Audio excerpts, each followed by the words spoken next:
Good evening and welcome to this edition of Defacto Review, a weekly update of the biggest stories shaping Mongolia. Here with us today is our commentator and economist Jargal of Defacto. Good evening. And my name is Dutgal. We're live on Facebook at V Television. We want to hear your thoughts, so send us your comments on Twitter with hashtag #Jargal_Defacto. Coming up on this program, the 2018 World Press Freedom Index has been released.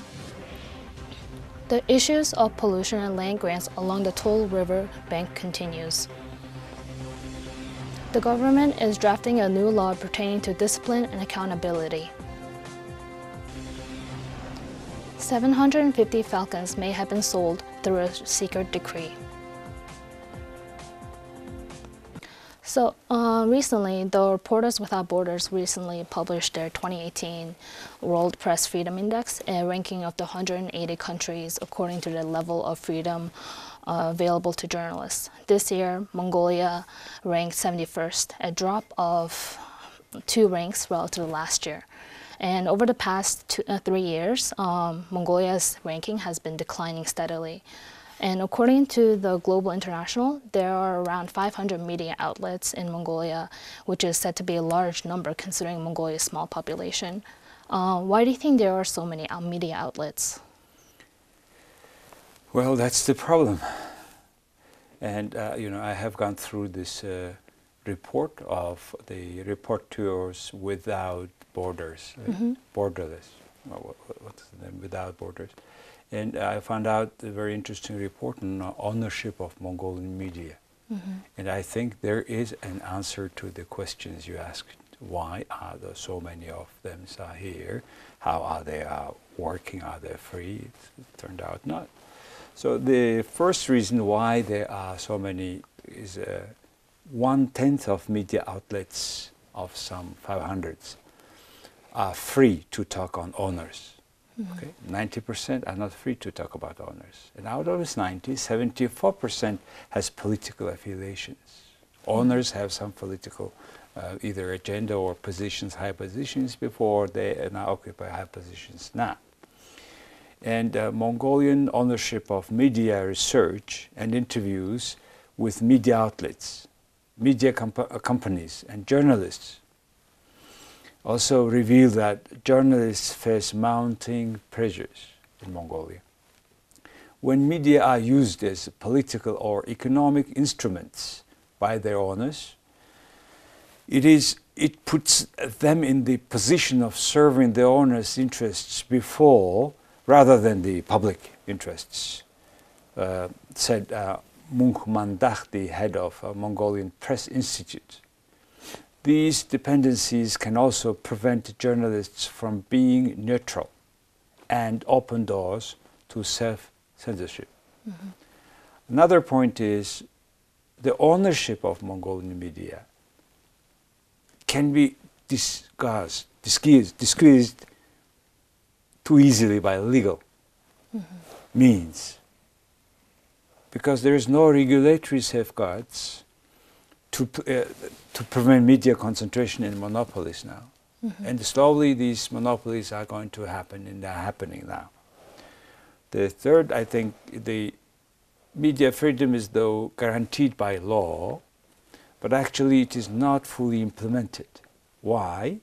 Because all licensing and the registrations are the work of authorities, government authorities. First, second, the entire state advertisement budget, it's a huge budget, which is very important for many media outlets, but it's distributed without any rules, only by their own consent, by own considerations. And also the report says that Mongolian journalists are overworked and underpaid. Well, because that's why they are looking for any extra income. They are underpaid because the per media advertisement income is so small that most media outlets work under the subsidies of their owners. So these are the reasons why the media freedom is so limited in this country, or becoming limited in Mongolia. And as you said, the media industry in Mongolia has been very heavily dependent on politicians and political parties, and they're usually the owners behind these stations. Do you think if the Mongolian media market was truly independent, the market wouldn't have been as saturated as it is now? Yes, if it was like this. But unfortunately, there is no laws or regulations that TV are not to be owned by the politicians. Recently we had Mongolian TV forum in which there was announcement on Mongolian advertising industry size. I was a bit surprised. It's only $20 million a year, out of which 12 million or almost 60% goes only to TV. And for 500 outlets, for about 50 TVs, this is too small. So it's 1 million per month for whole TV. There's very little money to pay well the employees, journalists. So what I suggest is now, I think Mongolia should have relicensing all TVs after making certain amendments in our media law. For example, like no monopoly. Advertisement revenue should not go more than 50% to one outlet. Second, there should be rules set for the government advertising budget to spend. Third, no politicians should own media. This set of amendments we need in Mongolia, and they first to adopt these new amendments to the law, and then reissuing or relicensing or checking the license of all media outlets every 3 years. They are not completing these requirements, then the licenses should be taken in. Only in that way we may have this more or less free, independent medias may stay longer. And also in recent news, moving on to our second topic, is the TUUL River. Over the past 2 years, the Parliament has received over 6,000 complaints about the pollution of the TUUL River, as well as land grants along the riverbank. Due to this, officials have canceled numerous licenses, and according to the Minister of Nature, Environment and Tourism, 54 licenses from Bayanzurh Bridge to the Marshall Bridge was granted, but out of this, 48 were actually recently canceled. Do you think the land grants, which are permitting the construction of these buildings and houses, will significantly reduce the Mongolia's water supply, which has been diminishing? Yeah, Ulaanbaatar water supply. Yeah. And another thing, the reason, they are cancelling, say, 48 licenses, after some of them already constructing, investing in certain things. And question comes why they would give construction licenses just on the bank of the river to make buildings, which they know that it will harm water supply of Ulaanbaatar city. TUUL River is shrinking anyway. And then they give the sort of permissions, after which they are cutting all these trees, small trees on two sides of the rivers, which makes, of course, the soil not any more fertile. You know, last week there was one construction of building was stopped, and the building was being started to demolish. Then Mr. Dai Ching-hu, a young businessman, made press conference. He said the real reason why they are destroying his building is, though it is way far, 200 meters away from the TUUL River banks, he says that the reason is he was offered for very expensive money, 3.5 billion tuiks, which is about what, $1 million, over $1 million, to buy the next land, small land next to his land, by the authority of the district governor. And he said, why they are pushing me out just because I did not buy their land. So what does it say? That if the state can show their power only in the case if they are crossing the interest of some other high-ranking politicians. That's the conclusion you can make from his interview. And he also said that 10% of tender sum is to to go as a corruption, as a gift to the people who organized the tender. And he made very substantial statement on these two statements, which we want the anti-corruption agency and the other judicial forces to check. It's true that the Ulaanbaatar TUUL River, from the north bank of the TUUL River to the city, it is the land is kind of managed by the city. But from the south bank of the river all the way to the Bogd mountain is arranged or managed by Ministry of Nature Protection. And under this name, the whole generations of leaders of this ministry have been speculating our lands, giving to so many people, and we are very surprised why so many people suddenly have all these licenses. And before there was a rule that every land under the management of UB City should be given under on tender, but with the payment, highest payment, but the land from the south bank of the river without. This is the clear indication how these two administrations work differently. So that's the situation now. And do you think this issue is also an example of how the government's decision and court rulings are not being able to be reinforced? Why is that not enforced? Yeah. Well, because they have a big conflict of interests. And in Mongolia now, the two political parties which are taking the state power, either in coalition or separately, they have been so much involved with all this corruptions of land licenses that they cannot completely control or oppose the work of other who is in power. That's the situation. So now what we need to do, what can we do now is, first, if these political nominees, officials, high-ranking officials, are proven to take corruption on for the licenses, they should pay back with their own money to cover back our damaged interests, first. Secondly, I think it's time to have clear statistics of all properties on the two sides of the TUUL River in Bogd Mountains. Make very clear who owns what, and then to report who pays real estate tax.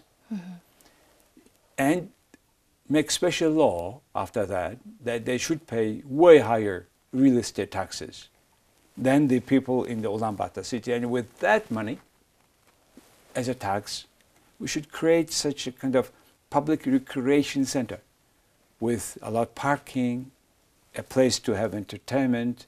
It can be done on the bank of the river, but after taking free all this land.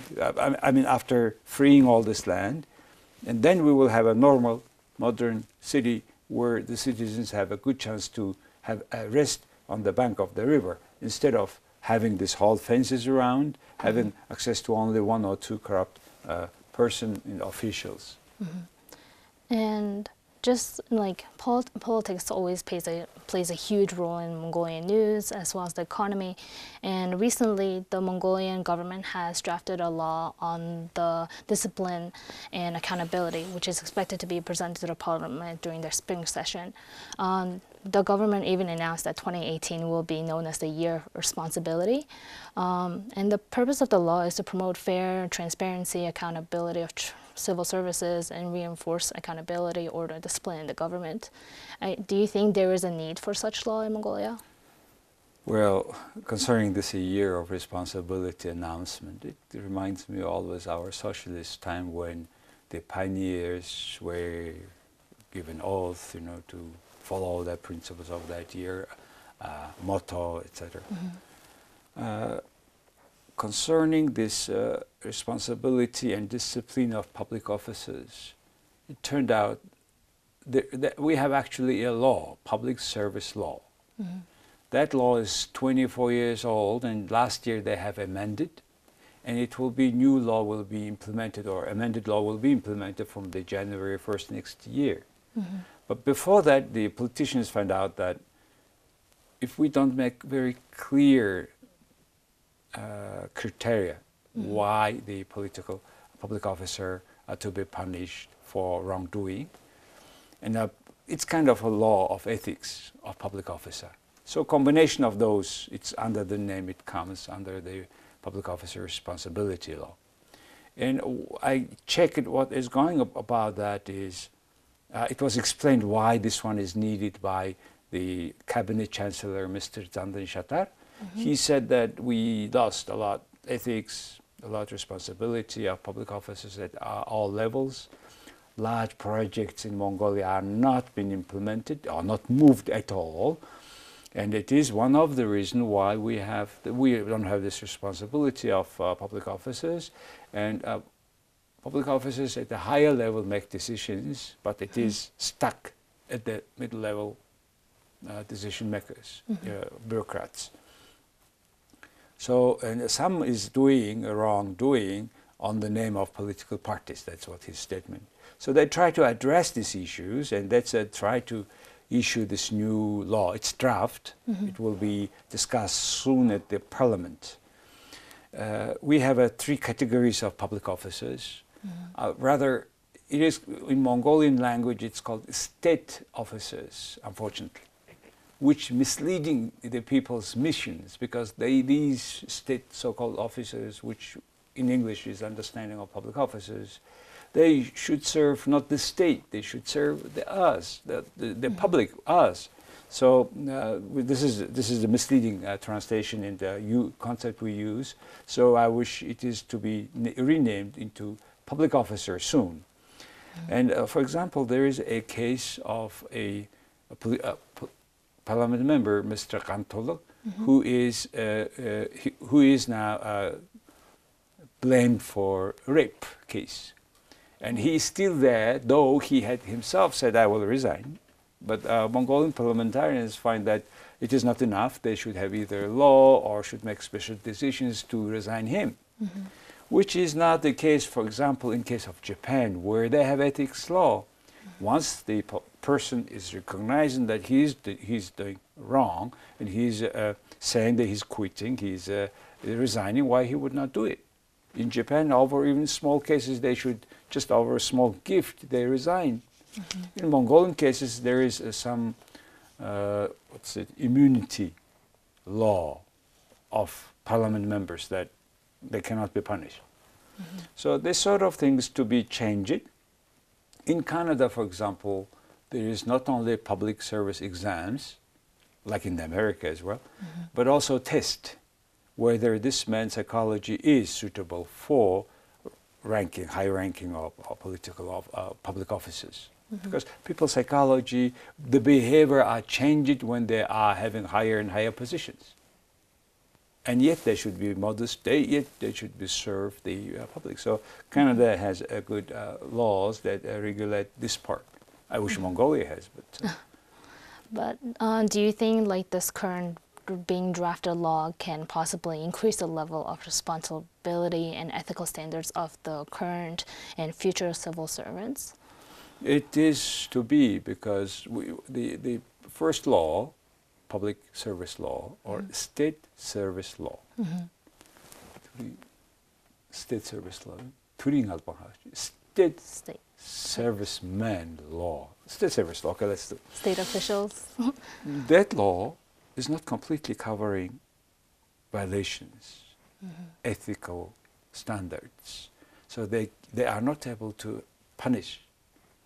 And now, according to this law, for example, the phenomena in Mongolia a lot, that political officer at the different rank, pushing a person to be hired for ministry, for public offices, pushing or making pressure on the people who is hiring. If it is the case, it's a proven, then this person is to be fired now, according to this new law, according to this the draft law. Now, hopefully, this will bring kind of at least certain ethical standards to public offices in Mongolia, which a lot to go, a long way to go to have normal level of behavior by political officers. You know, unfortunately, the reason why Mongolian public service is not merit-based is connected with the financing of political parties, the election campaign. Election campaign is sponsored by people with money. Yeah. So once they have sponsoring political party in their elections, they demand their service back. So what is happening in Mongolia? Why we cannot end up with the corruption? Why we don't end up with this press freedom? Is political party financing. And through this financing, people who have money now control politicians who is making decisions, and they are able to make them doing whatever the sponsors need for their own business purposes, unfortunately. And another issue that could affect the sustainability and accountability of the government is the constant changing of officials with every new election. Do you think this law could maybe sustain that, or just not help at all? This will be a substantial step forward to that direction, because bringing new stuff to change the old one, they should have a very clear now arguments why they should be changing. And if he's pushing with his own interest as they do now, because say a minister who is a politician, if somebody was working for his political campaign during election, this person is usually becoming a certain head of department or head of certain agencies under this ministry, which is ridiculous, which is even not possible to accept, because it is not merit-based nominations. That's why with this corruption financing, the Mongolian state is becoming fragile, and they don't make it long-term lasting decisions like this TUUL River we said just now talked. One politician gives a right to make buildings, okay? The guy somehow either paid corruption, not receiving that permission, state permission, now constructing certain things. Now the next guy is coming, is abolishing, or that's how does a state work like this? So that's why the Mongolian ordinary citizens should demand this government, every government of Mongolia, to be transparent, and which is first of all to be reflected in running the management, the people. Another issue that I personally would like more transparency upon is the new topic about the parliament member Jay Inkbayer alleged that 750 falcons were sold illegally through a secret decree during a regular meeting of the Parliament Standing Committee on the Environment, Food and Agriculture. From what I know, in commemoration of the 750th anniversary of the secret history of Mongols, the falcon, 850 years. Yeah, 850. The falcon was named the national bird of Mongolia, and thus the sale of the bird was prohibited. Who do you think should be in charge of verifying if this event really did occur, and if it is true that it happened? Do you think there will be a resignation? Well, if it was in Japan, whole cabinet should have resignation. But because it's in Mongolia, I think things will go as it is, as our first debate and discussions, then disappear. And I'm very thankful to Mr. Inkbayar, who is a parliament member, and he said that, what you said now, 750 falcons have been sold.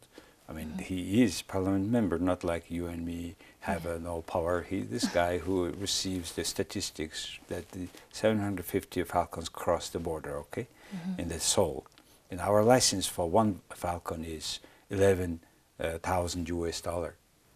And the former minister of Environment, Mrs. Oyun Horal, she said, after the statement of Inkbayar said, 250 or 300 falcons are given, permission are always given by every minister, which is the case now, she said.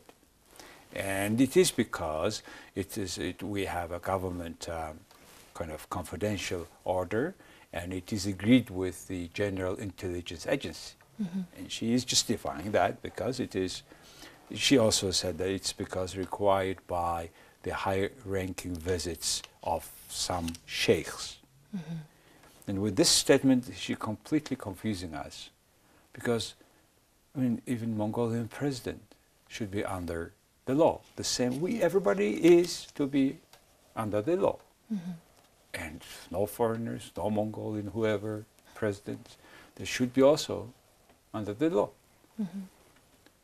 Everybody should have the same role.